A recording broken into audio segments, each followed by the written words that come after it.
verilişləri haqqında bir proqnoz vermək və yaxud da hazırlıq haqqında bir nəticələr haqqında söz demək tezdir, amma həm də ki, hazırlıq haqqında ümumi bir mənzərə haqqında danışmaq mümkündür. Çünki seçkidə birmənalı şəkildə müəyyənləşdirilmiş ki, biz öz təşkilatımızın nümayəndəsi ilə iştirak edəcəyik bu qətli.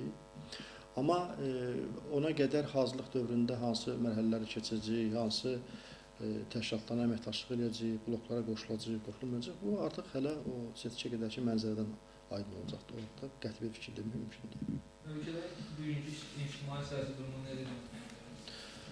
Azərbaycan ümumiyyətlə çox gərgin bir vəziyyətdədir. Niyə gərgin vəziyyətdədir? Çünki bizim bölgənin özü geosiyasi mühit olaraqdan həmişə gərgin mühit olub. Azərbaycan Hertland deyilən, dünyanın qəlbi deyilən bölgədə yerləşir və burada həm böyük dövlətlərin maraqlarının toqquşması, həm ölkəmizin müharibə vəziyyətində olması, həm qonşu dövlətlərdə ziqzaqlı siyasi durum, ona görə ölkəmizi bütün bu dediyim məsələlər vəziyyətdə saxlayır və həm də ki, ən mühümü Dağlıq Qarabağla bağlı məsələlərin hələ tam aydınlaşmamasıdır və ermənilərin açıq şəkildə bu məsələlərdə dinc yollarla nizamlamadan qaçma yollarını axtarmaqdır. Yəni, Rusiyanın birmənalı şəkildə ermənilərin tərəf tutmasıdır. ATƏT Minsk qrupunun effektiv bu məsələlərdə vasitəçilik etməməsi və s.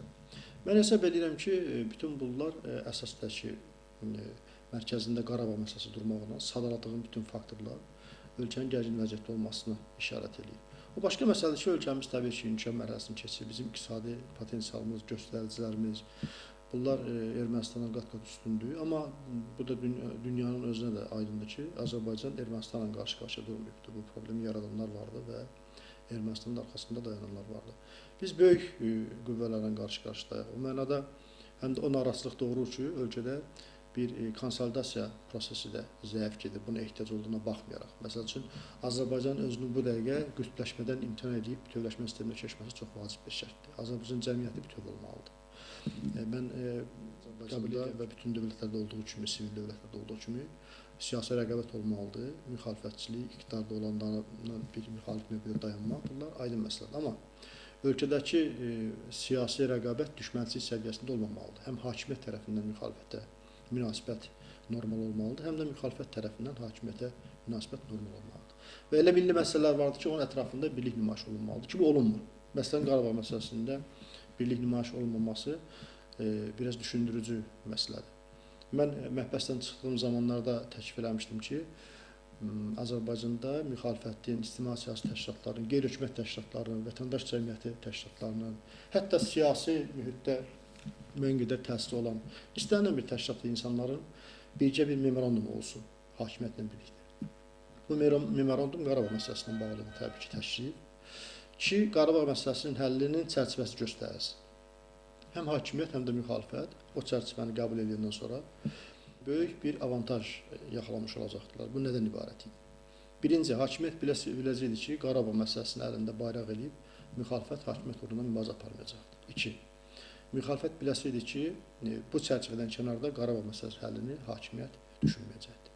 Və ən mühüm üçüncü faktor odur ki, qərbdən və ən müxtəlif instansiyalardan Azərbaycana təzyiq edənlər anlayacaqlar ki, ortada memorandum vardır və pressinglər qarşısında hakimiyyət buyurun müxalifətlə, ictimai siyasi təşkilatlarla danışın, razılığını alın, biz təşkilikdə bu məsələlər həll edə bilmərik deyə bir ildırım ötürücü funksiyalı memorandumu ortaya gətirəsiydilər. Bu olmadı. Bu gün də gec deyil və mən hesab edirəm ki, Qarabağ məsələsinə daxil olmaqla ümumilli məsələlərdə mütləq bir ortaq mövqedən çıxış eləmək, Azərbaycan cəmiyyətinin ortaq mövqedən çıxış eləməyi bir zərurətdir. Və ümumiyyətlə ölkədə mən hesab edirəm ki, ona nail olunmalıdır ki, qarşılıqlı etimad olsun və hər kəsin fəaliyyəti göstərməsi üçün normal bir şərait yaradılsın. Hakimiyyətdən çox şey asılıdır ki, demokratik mühitin yaradılması, diyaloqun alınması üçün ilkin addımlar atılması, barış cəmiyyətinin formalaşdırılması. Çünki mandat hakimiyyətin əlindədir və imkanlar hakimiyyətin əlindədir. Bu olmasa vəziyyətimiz çətin olacaq. Mən bu məsələ üstündə niyə məxsus dayanıram? Çünki doğrudan Azərbaycanın strateji müttəfiqləri vardır, dost ölkələr vardır və yaxud da qardaş ölkələr vardır. Ya da biri-birindən aslı karbohidrogen ehtiyatlarla bağlı, yerləşdiyi mühitlə bağlı, yerlə bağlı olaraq müəyyən dövlətlərlə yaxşı münasibətlər vardır. Amma Ən kritik məqamlarda Azərbaycanın düşünürəm ki, söykənəcək yeri ancaq özünün əhalisidir, öz potensialıdır. Biz özümüzə güvənmədən, özümüzdən gücü axtarmadan ciddi nəticələr əldə etmə imkanlarına malik olacaq. O mənada mən bu gün Azərbaycan cəmiyyətindəki qarşı durma deyək, ya Azərbaycan cəmiyyətindəki tam barışın olmadığı bir mühiti vəziyyətimizə adekvat hesab eləmir.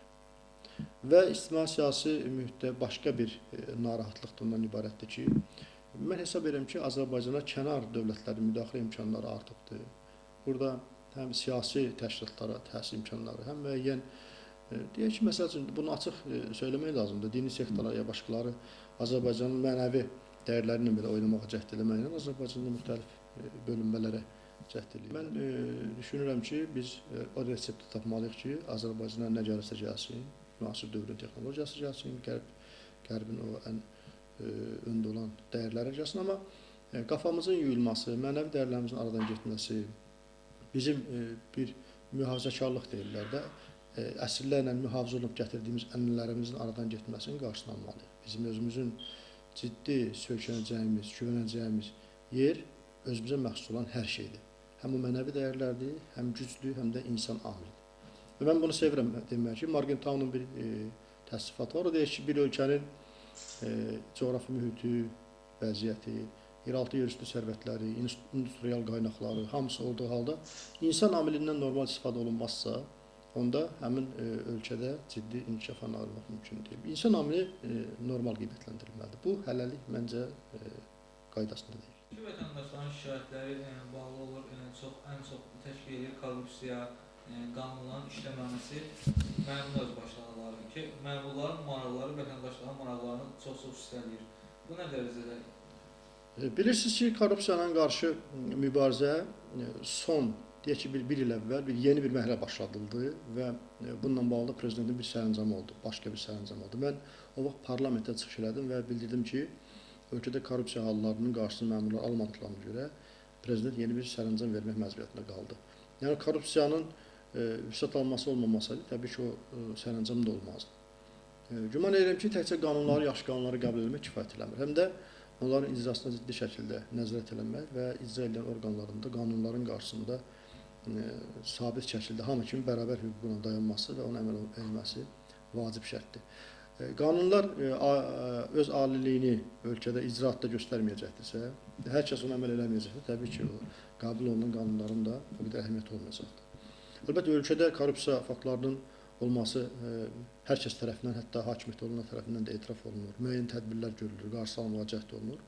Amma düşünürəm ki, çox ciddi şəkildə, bu köklü şəkildə bu məsələnin üzərinə gedilməlidir. Yəni, görüntü xətrinə yox, episodik xarakterli yox, lap heç kampaniya xarakterli də yox. Həm qanunverici orqanın özü köklü qanunlar qəbul edilməlidir, həm də ki, o qanunların həyata keçməsi üçün bütün orqanlar bu məsələnin üzərində dayanmalıdır. Və Azərbaycan cəmiyyətinin özündə də ictimai əsaslarla məncə nəzarət imkanları artırılmalıdır və onun yolları tapılmalıdır ki, cəmiyyətin özü də orada nəzarət funksiyasını daşıya bilsin, yəni ictimaiyyətin nümayəndələrdən nəzarət edə bilsinlər. Bu olandan sonra biz korrupsiya hallarının minimuma endirilməsi haqqında danışa bilərik. Təbii ki, indiki halda ölkə əhalisinin bu məsələlərdən narazı eləməyə haqqı vardır. Milli Məclisdə dövlət atributlarının dəyişdirilməsi ilə bağlı edilən təklifə mən ümumiyyətlə Azərbaycanda atributların dəyişilməsi məsələsinin müzakirəsində iştirak eləməyi belə absurd hesab edirəm. Yəni bu məsələ danışılası bir şeylər deyil. Azərbaycan 91-ci ildə öz müstəqilliyini qazanda 18 oktyabrda 18-20-ci illərdə mövzu olmuş Demokratik Cümhuriyyətin varisi olduğunu elan elədi və atributları da qəbul elədi. Bundan sonra bu haqda danışmaq özü biz artıq konstitusiya aktlarına ciddi davranış sayıla bilər. Azərbaycanın müstəqilliyinə, suverenliyinə qarşı təhdiddən başqa bir şey olmaz. Əlbəttə ki, diletant səviyyəli bu məsələyə yaxınlaşmaq ola bilər, amma ciddi şəkildə bir partiya yaxud da bir qurumlar bu məsələni qaldırmağa çalışarlarsa, onda bu məsələ təbii ki, dövlət orqanları ciddi şəkildə reaksiya etməlidir. Bu sıradan bir məsələ deyil.